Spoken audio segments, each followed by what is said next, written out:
नमस्कार मित्रों, आपका पुनः स्वागत है आपके अपने चैनल शेखर एस्ट्रोलॉजी में।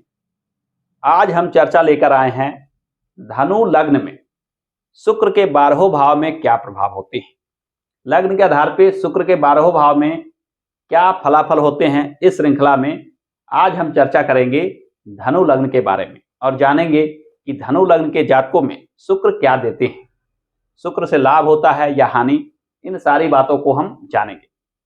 शुक्र के बारे में चर्चा को शुरू करने से पहले शुक्र के कुछ विशेष बातें, या कहें कि शुक्र किस राशि में शुभ और अशुभ होते हैं।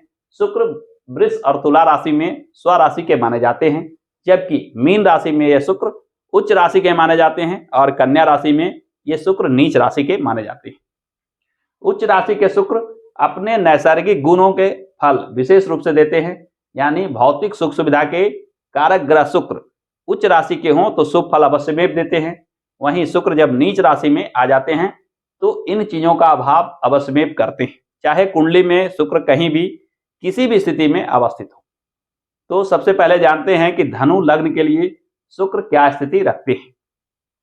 जैसा कि आप चार्ट में देख रहे हैं कि धनु लग्न में शुक्र छठे भाव के स्वामी हो जाते हैं और एकादश भाव के स्वामी हो जाते हैं। छठा भाव त्रिक भाव के अंतर्गत एक अशुभ भाव माना जाएगा, जबकि एकादश भाव त्रिषाढ़ भाव के अंतर्गत एक अशुभ भाव माना जाएगा। यानी दोनों अशुभ भाव के कारक होकर शुक्र अशुभ फल देने वाले ग्रह बन जाते हैं। धनु लग्न के जातकों के लिए शुक्र शुभ फल देने वाले ग्रह नहीं माने जाते हैं। आइए हम जानते हैं कि शुक्र के विभिन्न भाव में अवस्थित होकर क्या फलाफल प्राप्त करेंगे। सबसे पहले चर्चा करते हैं धनु लग्न के बारे में। तो धनु लग्न में शुक्र के विराजमान होने से आपको धनु लग्न से जुड़े यानी बृहस्पति से जुड़े कुछ गुणों को शुक्र देते हैं, यानी विद्या बुद्धि जैसे गुणों को, आपके स्वभाव को कुछ ना कुछ शुक्र प्रभावित करते हैं। आप बाहरी दिखावा पसंद करने वाले व्यक्ति होते हैं। शुक्र से जुड़े हुए जो लाभ होते हैं उसमें कुछ कमी ला सकते हैं। प्रथम भाव के बाद चर्चा अगर हम करें द्वितीय भाव के, द्वितीय भाव में मकर राशि के जो शुक्र होते हैं वे आप में ईर्ष्या, द्वेष एवं नकारे जाने का डर जैसी भावनाओं को दे सकते हैं। यहाँ धन भाव में विराजमान होकर शुक्र कुछ ना कुछ शुभ फल देते हैं, क्योंकि धन भाव में शुक्र शुभ स्थिति के माने जाते हैं। धन से जुड़े मामलों को लेकर यह शुक्र आपको कुछ लाभ दे सकते हैं। द्वितीय भाव की बात चर्चा करें अगर हम तृतीय भाव की, तृतीय भाव में विराजित होकर शुक्र कुंभ राशि के हो जाते हैं। कुंभ राशि के शुक्र आपको दयालु, लोगों की सेवा सहायता करने वाला जैसे विचार देता है। यहाँ शुक्र विराजित होकर एक अशुभ भाव के स्वामी अशुभ भाव में विराजित होते हैं तो शुभ फल देने लगते हैं। यानी यहाँ शुक्र विराजित हो तो आप अपने भाई बांधवों को सहयोग से धनार्जन प्राप्त करते हैं, लाभ प्राप्त करते हैं। अपने पराक्रम, हिम्मत, हौसला के बल पे लाभ प्राप्त करते हैं।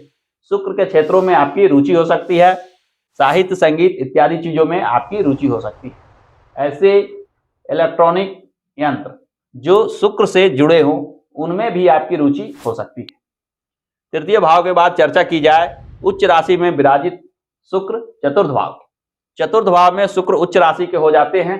जैसा कि मैंने वीडियो के शुरू में ही बताया था कि उच्च राशि में शुक्र शुभ फल अवश्य देते हैं। यानी शुक्र के जो नैसर्गिक प्रभाव है, सुख सुविधा, धन संपदा इत्यादि चीजों को यह शुक्र अवश्य देते हैं, परंतु अशुभ भाव के अधिपति होकर इसमें कुछ कमी रह सकती है। यहाँ चतुर्थ भाव में भूमि मकान के योग बना सकते हैं। आप शुक्र से जुड़े हुए कार्यों से लाभान्वित भी हो सकते हैं।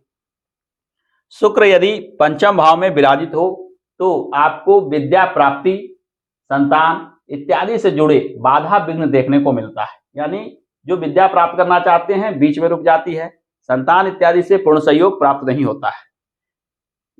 पंचम भाव के बाद छठे भाव में शुक्र स्वराशि के विराजित होते हैं। अब यह स्वराशि के विराजित शुक्र भी कुछ ना कुछ शुभ फल आपको अवश्य देते हैं। शुक्र से जुड़े हुए जो लाभ हैं, धन संपदा इत्यादि देने की जो शुक्र की क्षमता है वह कुछ ना कुछ रह जाती है, परंतु रोग, ऋण, शत्रु भाव में विराजित होकर शुक्र इनसे जुड़े बाधा, विघ्न, कष्ट विशेष रूप से देते हैं। जीवन में आप गुप्त शत्रुओं से हानि उठाते हैं। धन का हानि विशेष रूप से देखना पड़ता है। कर्ज में भी आप पड़ सकते हैं। शुक्र का छठा भाव में स्थित होना एक शुभ स्थिति नहीं कही जाती। शुक्र के सप्तम भाव में विराजमान होना, मिथुन राशि का शुक्र आपको बुद्ध से जुड़े कुछ फलाफल शुक्र देते हैं। यानी आपका स्वभाव मजाकिया होता है, हास्य परिहास में रुचि रखते हैं, वाक्य पटुता आप में होता है।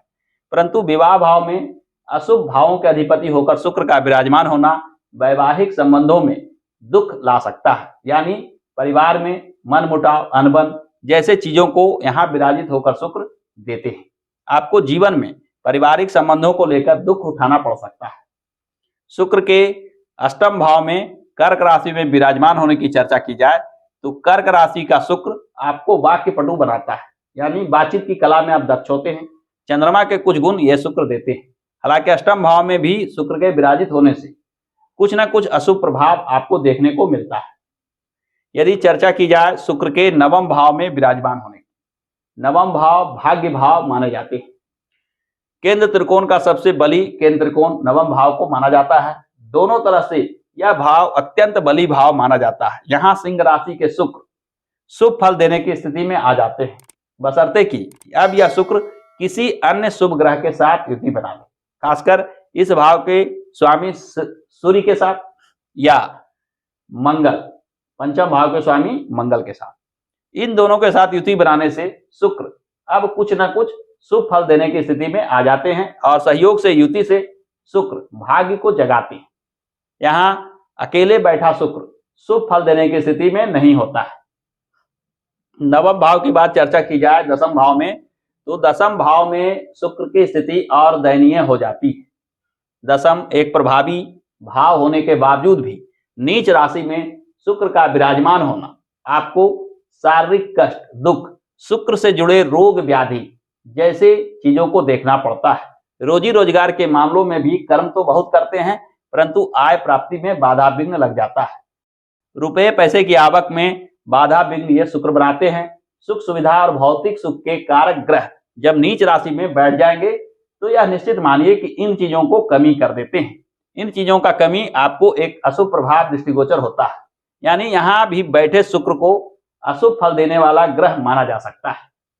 यदि चर्चा करें शुक्र के एकादश भाव में विराजमान होने की, एकादश भाव में शुक्र स्वगृही के विराजमान होते हैं, आय के कारक बन जाते हैं। अतः यहाँ शुक्र विराजित होकर आय के मामलों में सहयोग करते हैं, धनार्जन के मामलों में सहयोग करते हैं। आय भाव को ही मित्र मंडली का भी भाव माना जाता है।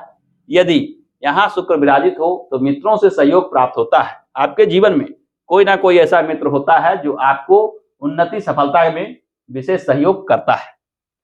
शुक्र के अंतिम द्वादश भाव में विराजमान होने की अगर चर्चा की जाए तो वृश्चिक राशि के शुक्र आपको प्रदर्शन प्रिय बनाते हैं। यहाँ व्यय स्थान में आपको खर्चीला स्वभाव का बनाते हैं। आय से अधिक व्यय करने की वजह से आप कर्जे में भी पड़ सकते हैं।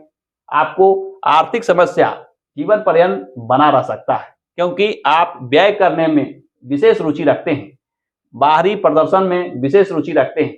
इन चीजों में जो आप व्यय करते हैं वह बिना सोचे विचारे करते हैं।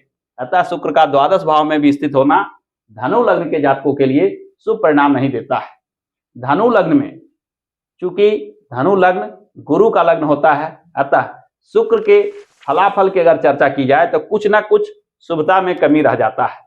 जहां बृहस्पति फल देते हैं वहां शुक्र के फलों में न्यूनता आ जाती है, और जहां शुक्र फल देते हैं वहां बृहस्पति के फलों में न्यूनता आ जाती है, क्योंकि दोनों ग्रहों के नैसर्गिक गुण परस्पर विरोधी हैं। यानी बृहस्पति के जो फलाफल हैं वो शुक्र के अपोजिट हैं और शुक्र के जो फलाफल हैं वो बृहस्पति के अपोजिट हैं।